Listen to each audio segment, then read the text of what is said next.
XXXtentacion, August 25th, drops new album, 17. We both took a listen to it. What were your thoughts on it? I mean, my first thoughts, I'm thinking about XXXtentacion, and I'm thinking like, huge crowd, Yeah. hella vibes. I'm like, yo, this is about to be dope, it's about to be crazy. Yeah. Like, I'm about to get ready to go to the club like a pregame. Yeah. And then the first track, he told my suicide. And I'm like, I don't know how to feel. I don't know where the journey he's about to take me on. You know, as I'm listening to it, you know, I'm really starting to get a sense of like, you know, I'm feeling where he's coming from. I'm really kind of feeling his energy, feeling his pain. I'm just trying to figure out like, where is it coming from? Like, I kind of like want to meet this guy. Like, what's going on with you that you can make a track like, look at me, and then all of a sudden drop this, and it's like, this is where you really are. Like, this is who you really are. You know what I mean? And for me, it's like, okay, where do we go from here? And it's like two different directions that this album kind of went in. Well, from what we know of X, it went in.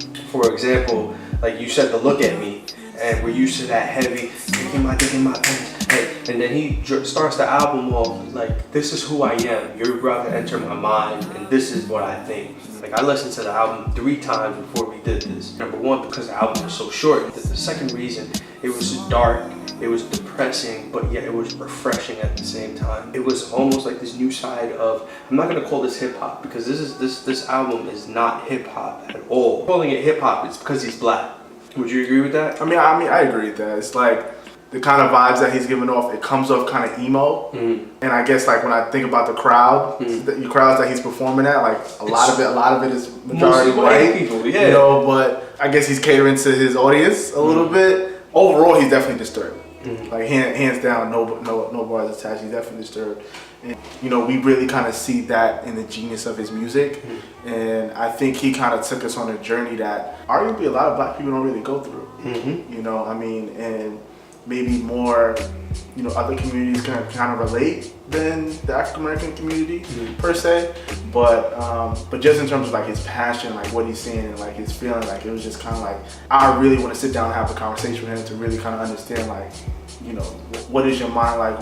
What makes you feel this way? What makes you tick? What makes you get up in the morning? You know what I mean? I kind of felt like when I was listening to it, I wanted to give him a hug. Like, I felt like he just was going through so much dark and depressing stuff. And like you said, like his performances, you watch his performances, you look at the crowd, it's always mostly white people. You know, this is a man who has fight compilations on YouTube. You know, like how many, I'm not gonna call him a rapper, because he's not a rapper, yet he does spit bars on this album. I don't consider XXX as a rapper. I consider him more as an artist in this industry.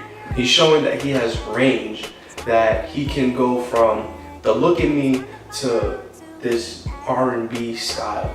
His style on this record, I mean, but it's not even R&B. It's not, I wouldn't even consider R&B. Like it almost, he's got the guitar in there. He's got like a very slow kind of tempo going, where it's kind of like just him and the guitar at one point, where it comes off kind of country a little bit. It's almost like alternative rock. Almost, to a certain extent. So he has some of these songs that's like kind of rockish, some of these songs that kind of countryish, but in the same sense, it's still a story. It's like a short story, and it's almost like if you were to make a movie, I would legit want to watch the movie of what this album So looks you would like. want to watch 17, the movie. I would want to watch 17, the movie. That's interesting. I feel like this is the soundtrack to 13 Reasons Why. It might as well be. And that's a great show too. It was amazing. That's a great show. He even goes, I just got a phone call from somebody saying that the girl you talked to just killed herself. We're not that old, but we're definitely separated from the kids that are in their teens. For me personally, I'm gonna tell you, I had Linkin Park. Linkin Park got me through high school. Kid Cudi got me through high school. I feel like this is that for them, where XXXtentacion, and mark my words, I feel like he's heading to that big platform. I watched the show and they were talking about, you know, XXX dropping his tape and doing that publicity stunt where it's like he hung himself. And they were basically saying, you know, he's not gonna sell any copies. I think XXX is going to sell copies because people are attached to him, not because of his fame, not because of he's not a superstar in the industry. He's a raw emotion in the industry that people are looking for.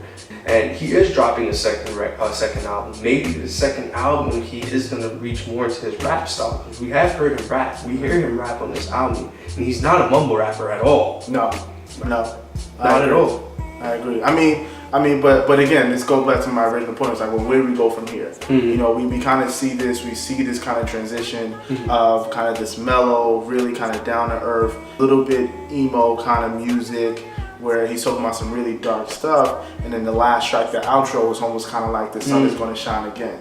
Because he does a key change on there. Right, absolutely. Like he goes from a minor and he changes to a different chord where it's a lot more uplifting. I want to say it's a major, but I don't think it's a major. I want to say it's a major, but he definitely goes up. There's a change there where you as a listener kind of feel that, you know, he's almost kind of regaining some of his strength back to kind of take on the world. So would you say XXXtentacion is going to have a future after listening to his first tape? Like, we've heard his other songs, but what about this album? Do you think that he's heading somewhere good? I think so. I think he's headed to a good place, but I think it's up to him to determine what and who his audience is going to be.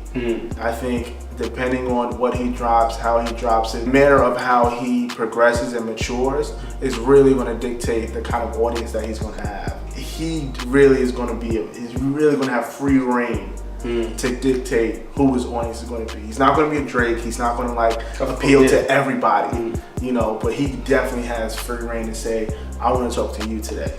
And also looking at it, he wrote all of his songs. You brought up like the Drakes, you brought up like all these other artists. He wrote every single one of his songs. He even produced a few of them too, where he's showing his range as an artist, that I don't need other people. And I feel like when you're an upcoming artist, that says a lot about you. Everybody talks about Nas having no features on his first debut album. J. Cole went double platinum, no features. Grant, he doesn't know, he has Trippie Redd on his. He has Trippie Redd on his. Yeah, they're all in that category of that emo hop, as I call it. But you know, him not writing anything, him producing most of his records and having the same producers on it, is saying a lot to me as him as an artist, because he's having creative control and he's still producing something that sounds like this. Right. I mean, I think that's a good point, but I think if we want to bring up, you know, the J. Coles, the Drakes, and, you know, the people that are going, and the Nas's and the Platinums and stuff like that, you know, 22 minutes is not going to cut it. And I think that's not going to cut it on any kind of platform, any major stage, and a major setting. So it's just one of those things where it's like, okay, if this is the real him and 22 minutes is the real him, you know, I would like to see what happens when there's 45. What happens when there's an hour? What happens when there's an hour 20? You know, and I think once you hit over an hour, then you can start to say, let's start comparing this to I don't even know who you can compare it to. You know, given this tape, I wouldn't even know who in modern time you can really kind of compare it to. I feel like the only person was The Weeknd, but it's still, you know, but in terms of content, you know, there's 22 minutes of content here. You know, what does 40 minutes of content look like from XXXtentacion? You know what I'm saying? What does that look like? And how is that going to be received?